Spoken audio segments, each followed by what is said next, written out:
Once upon a time, there was a king with 4 wives. One day, the king got sick and was on his deathbed.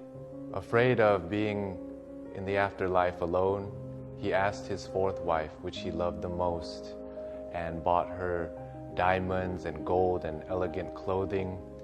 He asked her, "Would you die with me and go with me to the afterlife?"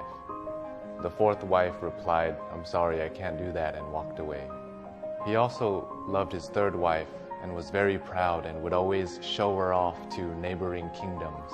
So he called on his 3rd wife and asked, "Would you accompany me to the afterlife?" The 3rd wife replied, "I love my life too much, and I'm sorry I cannot go with you. And when you die, I'm going to remarry."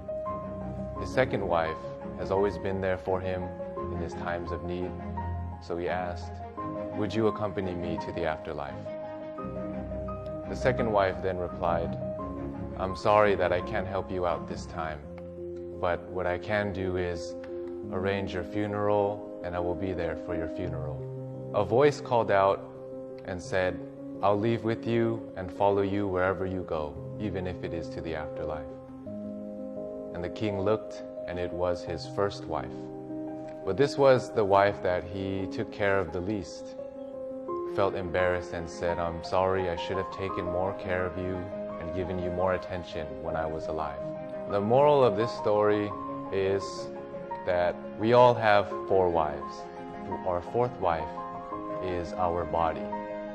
We like to decorate it with nice jewelry, nice clothing, but in the end, it can't follow us to the afterlife.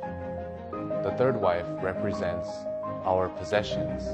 We spend so much time trying to gather possessions, but in the end, they cannot follow us to the afterlife. It will be given to other people and divided. Just like the 3rd wife said, she's going to remarry. The 2nd wife, our friends and family. We trust them.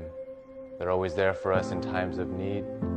But the furthest they can go with us is to our funeral and send us off. Our 1st wife. The 1st wife represents our soul. We usually